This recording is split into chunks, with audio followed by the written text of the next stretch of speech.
Halo, saya ada sedikit cerita mengenai apakah konten real atau misalkan konten yang asli yang kita buat tanpa menggunakan konten-konten milik orang atau menggunakan konten yang kita ambil dari TV yang emang konten-konten tersebut banyak penontonnya, misalkan siaran bola atau talk show atau lain sebagainya, atau kita mengambil cuplikan-cuplikan dari video orang.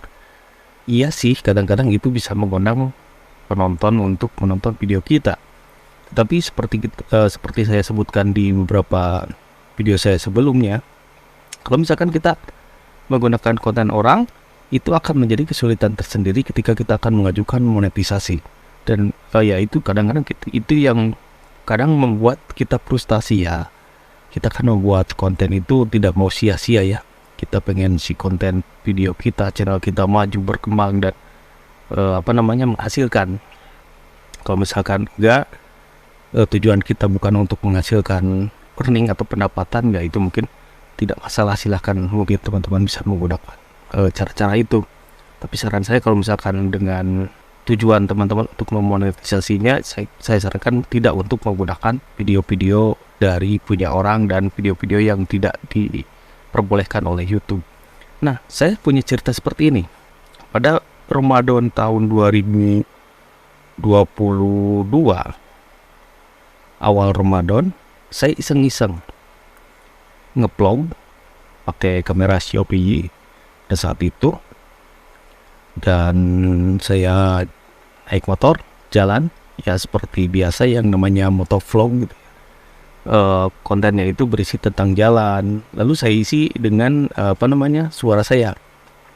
Jadi nggak cuma tampilan jalannya aja, tapi ada komen-komen dari saya. Komen-komennya juga bahasa lokal, nggak terlalu menarik juga, kayaknya sekedar menerangkan jalan.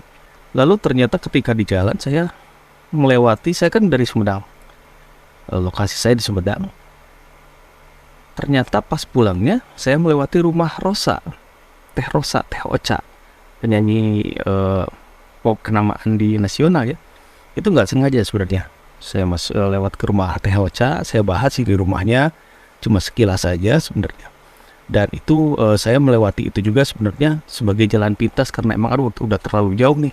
Durasi videonya udah sekitar 15 menit lebih gitu ya, hampir 17 menit atau berapa ya, pokoknya lama aja. Saya lewat, saya terangkan, saya pulang, itu masih panjang juga itunya sampai berhenti di satu titik. Saya power off, turn off, dan saya akhiri vlognya.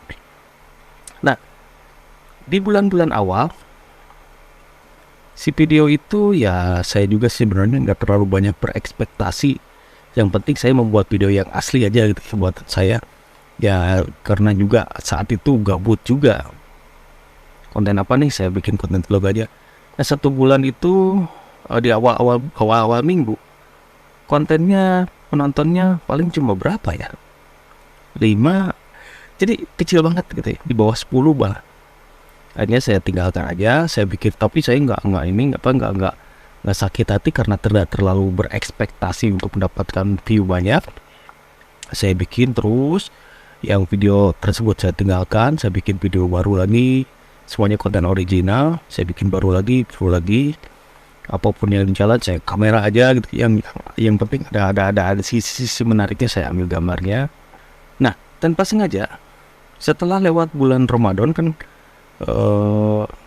saya ngamera itu pada awal bulan Ramadan ya, awal banget bulan Ramadan.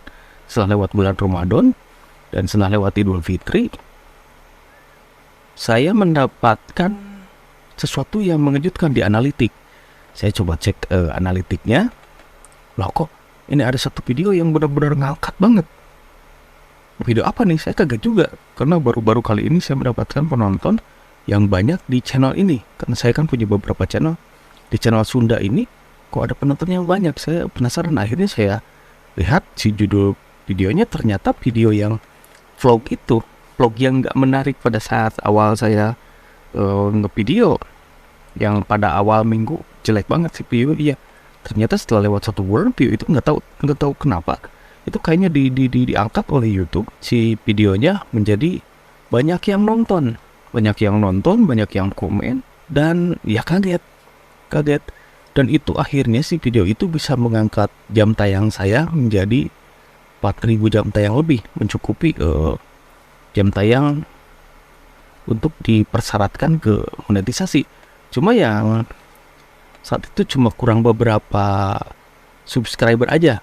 Tapi karena emang si video itu banyak yang nonton dan banyak orang yang mendapatkan manfaat dari video itu dengan melihat situasi kondisi dari daerah saya dan mereka terkenal akhirnya subscribe, ya tentu saja impactnya subscriber naik, jam tayang naik, dan akhirnya dengan cuma beberapa video aja, kalau nggak salah kurang dari 50 video, masih kecil jumlah videonya, alhamdulillah saya ajukan monetisasi, dan karena semua konten videonya asli ternyata diterima monetisasinya cuma karena video itu. Dan video itu adalah judulnya tentang vlog aja, cuma di thumbnailnya emang senyatanya seperti itu, jalan pintas menuju rumahnya Rosa Teh Ocha. Jadi teman-teman bisa ngebayangin nggak apa poin dari apa yang saya ceritain itu. Jadi poinnya gini, yang pertama, bikin konten yang original.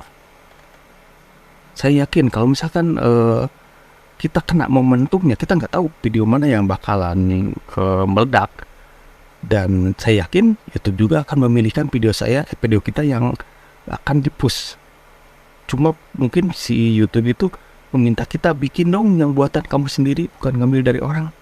Nah kita bikin, dan kita nggak tahu selera penontonnya seperti apa, kita nggak tahu YouTube itu nggak akan mengangkat yang mana. Dan kayaknya si video ini diangkat karena ada sambung menyambung dengan Teh Ocha-nya ini. Teh Ocha kan tokoh yang memang udah punya nama tersendiri dan udah punya fans tersendiri. Jadi istilahnya kita ngedompleng ke orang yang udah terkenal. Kayak apa ya? Kalau misalkan bahasa YouTube itu kolaborasi dengan artis terkenal, walaupun kita tidak secara langsung, tapi kita disambungkan dengan fansnya Teh Ocha. Akhirnya penontonnya banyak. Dan ada juga yang emang bukan fansnya Teh Ocha tapi pengen melihat si konten videonya karena lewat di berandanya, mungkin kalau bahasa TikTok FYP ya. Nah, akhirnya video itu terangkat. Jadi poin-poinnya, jangan sampai patah semangat kalau misalkan video kita belum banyak yang nonton. Siapa tahu setelah 1 bulan atau 2 bulan atau 3 bulan video tersebut tiba-tiba naik penontonnya. Siapa tahu, kita nggak pernah tahu. Jadi intinya karena kita nggak pernah tahu video mana yang akan diangkat oleh YouTube dan video mana yang akan bagus penontonnya, saran saya bikin aja. Cuma emang jangan asal juga video aneh-aneh yang gimana yang nggak ada artinya kita bikin lalu kita upload dengan harapan penontonnya bakal banyak juga. Ya realistis aja deh, karena si video yang saya ceritakan tadi juga ada unsur kolaborasinya ya, jadi ada unsur kolaborasi. Jadi ketika kita berproses mungkin ada kreativitas kita nih biar bikin si video ini bermanfaat, menarik, dan ada sambungan ke kolaborasi dengan orang-orang yang sudah mempunyai nama, sehingga video kita bisa di-up, sehingga video kita bisa diangkat, dan video kita menjadi bagus. Ya itu aja lah. Itu hanya saran saja bagi teman-teman. Berdasarkan pengalaman saya mempunyai satu channel YouTube yang view-nya lumayan banyak, walaupun videonya cuma beberapa dan sudah monetisasi. Hanya dengan video yang asli buatan sendiri, tidak ngambil video dari orang. Sekedar mengingatkan saja, lebih baik membuat video sendiri daripada ngambil video orang. Semoga bermanfaat. Like, share, subscribe. Terima kasih.